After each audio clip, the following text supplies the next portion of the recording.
मराठीमध्ये एक म्हण आहे की म्हातारी मेल्याचं दुःख नाही, पण काळ सुखावला नाही पाहिजे. आणि दुर्दैवाने ह्या गोष्टी आपल्या मराठी मालिका आणि चित्रपटसृष्टीमध्ये घडत होत्या. लोक कुठल्या ना कुठल्या कारणामुळे घाबरत होते आणि त्याची सगळ्यांना सवय झाली होती. पण मला जेव्हा माझ्याच जवळच्या लोकांकडून, मित्रांकडून जे निर्माते झालेत, प्रोफेशनलिझम सांभाळला गेला नाही, तेव्हा मला असं झालं की ही गोष्ट चुकीची आहे. आणि जी गोष्ट आयुष्यभर आपल्याला पटली नाही म्हणून आपण छोट्या मोठ्या निमित्ताने का होईना आपण त्याच्याबद्दल खाजगीमध्ये बोलत होतो. तर ह्या गोष्टीवर आपण उघडपणे बोललं पाहिजे म्हणून मी सोशल मीडियाच्या माध्यमातून बोललो. आणि मी तेव्हा म्हणालो पण की मी कदाचित हा आत्ता एका व्यक्तीपासून सुरुवात करतोय, पण हे फक्त एका निर्मिती संस्थेबद्दल किंवा नाही, हे साधारणपणे सगळ्यांबद्दल आहे आणि जे प्रत्यक्षात घडत पण होतं. आणि त्याच्यामध्ये मी जसं म्हणालो की कदाचित यानंतर मला काम मिळायचं बंद होईल किंवा मला टाळलं जाईल.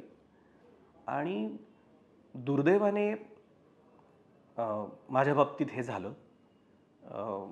मी जूनमध्ये हा व्हिडिओ पब्लिश केल्यानंतर हळूहळू मला शूटिंगला बोलवणं टाळलं जाऊ लागलं. बऱ्याच वेळा असं व्हायचं की मला माझ्या इतर मित्रांकडून कळायचं की सीनमध्ये माझं नाव लिहिलेलं असतानासुद्धा मला बोलवलं गेलं नाही आणि कमीत कमी दिवस हे करून जात होते. आणि शेवटी तर असं झालं की ऐनवेळी मला फोन येऊ लागला की जेव्हा मी उद्या जाऊ शकणार नाही, माझे पण वैयक्तिक काही कामं असतात.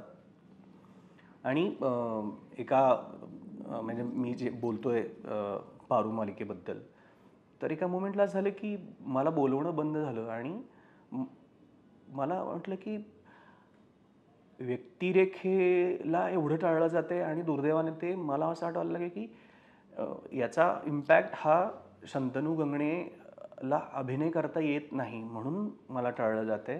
आणि त्याच्या मागे हे कारण असू शकतं की मी या संदर्भात आवाज उठवला होता आणि हळूहळू तो जसा इतर सेटवर जात होता की तिथल्या सेटवरच्या कलाकारांनी निर्मात्यांशी पैशांसंदर्भात वैयक्तिकरित्या तिथल्या तिथं मागणी केली आणि आवाज छोट्या प्रमाणात उठवला गेला.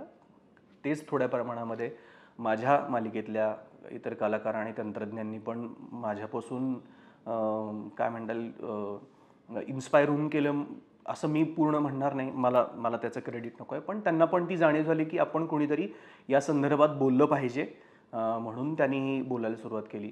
कदाचित ती बाब असेल म्हणून मला टाळलं गेलं.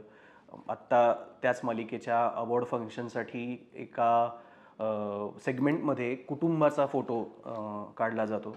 तर त्यावेळीही ती गोष्ट अर्थात पूर्ण प्रोडक्शन टीमला आणि क्रिएटिव्ह टीमला माहीत असते की असा असा फोटो काढून पाठवायचा आहे. तर त्यासाठी ते मला बोलवू शकले असते, पण त्यांनी मला बोलवलं नाही आणि त्याच्यातून मला वगळलं गेलं आणि तो फोटो पब्लिश झाला. आणि जेव्हा मी याच्याबद्दल विचारणा केली तेव्हा पण मला कुठलं कारण सांगितलं गेलं नाही.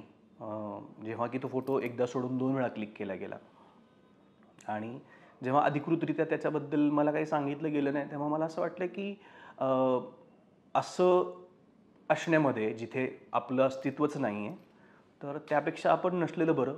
त्यांचा प्रवास पुढचा त्यांना सुखकारक हो. आणि अत्यंत चांगल्या प्रकारे मी त्यांना सांगितलं की मला वाटतं की मी इथे थांबावं आणि मी त्यांना रीतसर ज्या फॉर्मॅलिटीज असतात त्या सांगून मी मालिकेमधून निरोप घेतला. मी सोशल मीडियाच्या माध्यमातून जेव्हा एक आव्हान केलं की आपल्या पैशांबद्दलच्या ज्या अडचणी आहेत त्याच्या संदर्भात तुम्ही मला माहिती द्या, तर वेगवेगळ्या क्षेत्रामधून मला माहिती मिळाली. कलाकार होते, तंत्रज्ञान होते, टेक्निकल टीममध्ये काम करणारी लोकं होती. आणि त्या माहिती मिळाल्यानंतर असं झालं की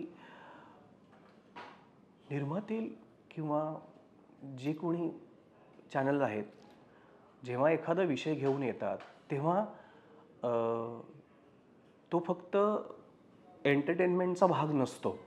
म्हणजे एखादी वाहिनी, एखादी निर्मिती संस्था जेव्हा कुठल्या देवी देवतांबद्दल मालिका करते किंवा इतिहासातल्या किंवा समाजामध्ये काम करणाऱ्या चांगल्या व्यक्तींबद्दल मालिका आणते, साधू संतांबद्दल मालिका आणते, तेव्हा प्रेक्षक हे फक्त त्या मालिकेशी किंवा त्या चित्रपटाशी करमणूक म्हणून जोडले जात नाहीत. त्यांची एक भावनिक बाब असते, श्रद्धा असते त्या व्यक्तिरेखेबद्दलची आणि त्याच्या निमित्ताने ते जोडले जातात.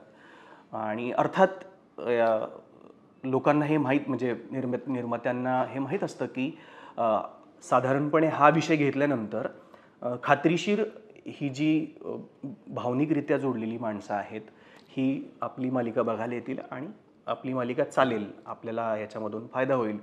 अनेक कलाकारांना, तंत्रज्ञांना असं वाटतं की आपण या मालिकेचा भाग झालो म्हणजे आपल्याकडून एका प्रकारची त्यासाठीची सेवा होऊन जाईल. देवी देवता असतील किंवा सामाजिक क्षेत्रामध्ये काम करलेल्या व्यक्ती असतील किंवा ऐतिहासिक पुरुष असतील, तर त्यांच्यासोबत तो काळ अनुभवायला मिळेल आपल्याला आणि आपल्याकडून एका प्रकारची सेवा दिली जाईल.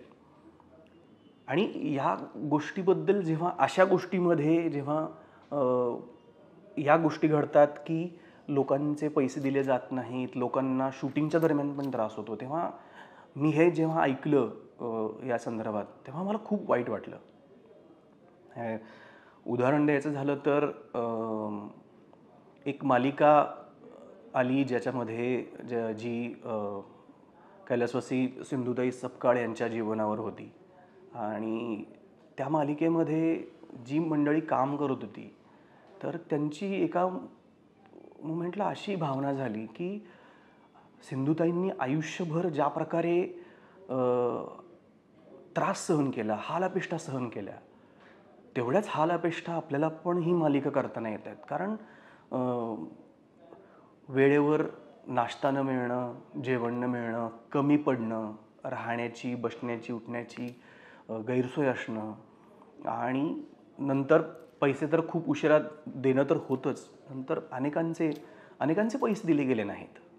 मला जेव्हा ही गोष्ट कळली तेव्हा मला काय म्हणता येईल, सिंधुताई तुळजापूरमध्ये आल्या होत्या एका कार्यक्रमासाठी. तेव्हा त्यांनी त्यांच्या आयुष्यातले खूप सारे प्रसंग आहेत ते सगळ्यांसमोर सांगितले होते आणि ते सगळे प्रसंग सांगून झाल्यानंतर शेवटी माईंनी पदर पसरून त्यांनी ज्या लोकांसाठी, अनाथांसाठी आयुष्यभर झटल्या, त्यांना मदत करावी म्हणून त्या माऊलीने पदर पसरून लोकांकडे मदत मागितली की माझ्याकडे खूप सारे लोक आहेत ज्यांचं पोट मला भरायचं आहे, ज्यांना कोणीच नाही आहे, तर ती माझी लेकरं माझी वाट बघतायत, तर मला असं वाटतं की मला त्यांच्यासाठी काहीतरी करायला पाहिजे. अशा व्यक्तीच्या जीवनावर एखादी मालिका येते आणि त्या लोकांबरोबर काम करताना त्या लोकांचे पैसे दिले जात नाहीत. हा त्या माऊलीचा अनादर, अपमान नाही आहे का? म्हणजे निर्मात्यांना, त्या वाहिनीला असं कधीच वाटलं नाही का की आपण त्या माऊलीच्या स्मृतींना, त्यांच्या ह्यांना अनादर करतोय? हे चुकीचं वाटलं नाही का?